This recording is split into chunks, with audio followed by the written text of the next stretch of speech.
Salam sejahtera, terima kasih semua Bapak, Ibu, dan teman-teman yang sudah menonton. Kali ini saya akan membahas topik yang sangat penting bagi kita semua dan bagaimana kita bisa berperan dalam menanggulanginya. Saya akan mengambil isu dengan judul efektivitas program penanggulangan dan pencegahan stunting dari pemerintah.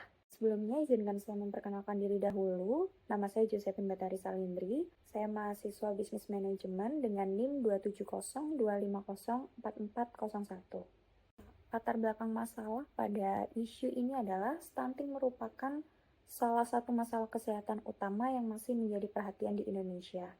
Stunting adalah kondisi gagal tumbuh pada anak akibat kekurangan gizi kronis, terutama dalam 1000 hari pertama kehidupan yang berdampak pada pertumbuhan fisik dan perkembangan kognitif anak. Berdasarkan data dari Kementerian Kesehatan tahun 2023, angka stunting di Indonesia masih mencapai 21,6%, sementara target pemerintah adalah 14% pada tahun 2024. Hal ini menunjukkan bahwa upaya penurunan stunting masih menghadapi berbagai tantangan. Berikut program penanggulangan stunting, yaitu Ceting Rematri, PMT berbahan pangan lokal, tim percepatan penurunan stunting, dan program peningkatan sanitasi. Namun, efektivitas program ini masih perlu dikaji lebih lanjut, mengingat angka stunting yang masih tinggi. Oleh karena itu, penting untuk mengevaluasi implementasi kebijakan yang telah berjalan, guna memastikan program yang ada dapat memberikan dampak nyata dalam menurunkan angka stunting di Indonesia. Slide selanjutnya ada rumusan masalah. Yang pertama, apakah program penanggulangan dan pencegahan stunting telah dilakukan secara keseluruhan? Kedua, bagaimana tingkat pemahaman dan keterlibatan masyarakat dalam program-program pencegahan stunting? Yang ketiga, apakah program penanggulangan dan pencegahan stunting efektif dalam mengatasi kasus stunting yang terjadi? Yang keempat, apa upaya yang dapat dilakukan untuk meningkatkan efektivitas program penanggulangan stunting agar target 14% pada 2024 dapat tercapai? Lalu yang kelima, ada apa saja faktor utama yang masih menjadi hambatan dalam menurunkan angka stunting di Indonesia? Di slide berikut merupakan hasil temuan di lapangan.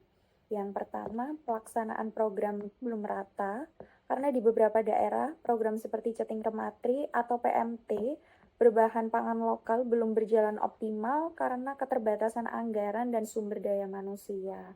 Meskipun program Ceting Rematri, PMT berbahan pangan lokal dan pemeriksaan berkala telah berjalan, implementasi di lapangan itu tidak merata, sehingga daerah perkotaan cenderung memiliki fasilitas yang lebih lengkap dibanding pedesaan atau wilayah yang lebih terpencil. Lalu yang kedua, kurangnya edukasi. Masih banyak sekali calon ibu dan keluarga yang belum sepenuhnya memahami pentingnya asupan gizi seimbang, pola asuh yang baik, dan pemeriksaan kesehatan rutin untuk mencegah stunting. Namun sebagian masyarakat sudah memahami pentingnya pencegahan stunting, terutama di daerah yang sering mendapatkan sosialisasi, namun di daerah terpencil atau dengan akses informasi yang terbatas, masih banyak yang belum memahami dampak jangka panjang stunting dan pentingnya gizi seimbang. Lalu yang ketiga, ada keterbatasan fasilitas dan akses kesehatan. Ya, biasanya di wilayah terpencil, fasilitas kesehatan dan tenaga medis masih sangat terbatas. Jadi membuat program seperti imunisasi berkala atau pemantauan balita sulit dijalankan secara konsisten. Apa solusi yang ditawarkan? Yang pertama, peningkatan akses dan kualitas layanan kesehatan. Itu seperti peningkatan infrastruktur kesehatan, pelatihan tenaga kesehatan, pemantauan rutin status gizi di posyandu.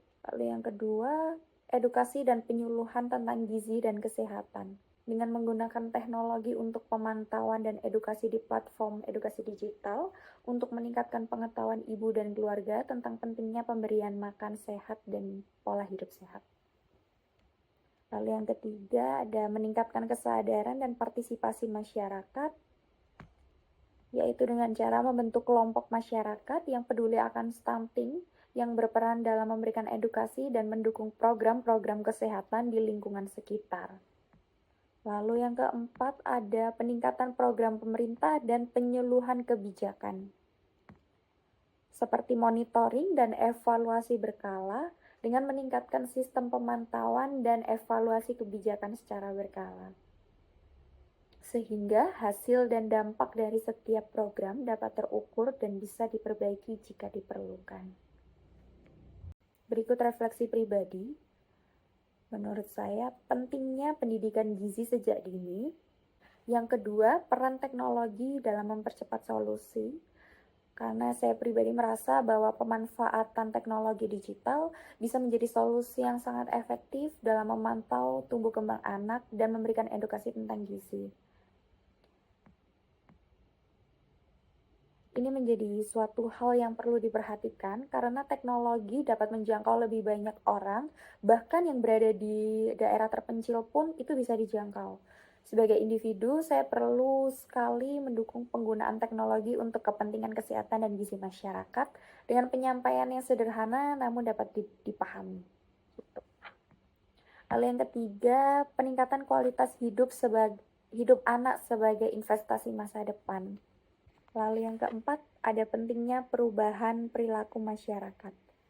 Dan terakhir, refleksi pribadi dari saya adalah pentingnya kolaborasi lintas sektor. Maksudnya dari lintas sektor ini, agar lebih kuat antara sektor kesehatan, pendidikan, dan pembangunan ekonomi. Agar program penanggulangan stunting berjalan lebih efektif, seperti kita berkolaborasi dengan UNICEF, seperti itu. Kesimpulannya, stunting merupakan masalah serius yang mempengaruhi masa depan generasi penerus bangsa dan penyelesaiannya membutuhkan pendekatan yang holistik dan terkoordinasi. Meskipun berbagai upaya telah dilakukan, tantangan yang ada seperti keterbatasan akses layanan kesehatan, kekurangan gizi, serta masalah sosial sampai ekonomi masih menjadi hambatan utama buat kita. Oleh karena itu, perlu adanya peningkatan edukasi sejak dini, pemberdayaan ekonomi keluarga, serta kolaborasi lintas sektor yang lebih erat. Teknologi dan data juga memiliki peran penting dalam mempercepat pemantauan perkembangan perilaku masyarakat, terutama dalam hal pola makan dan kebiasaan hidup sehat, merupakan langkah krusial untuk mengurangi angka stunting di Indonesia. Terima kasih atas perhatiannya. Perubahan dimulai dari kita. Mari berkomitmen untuk memastikan anak-anak kita tumbuh sehat, kuat, dan siap menghadapi masa depan. Salam sehat.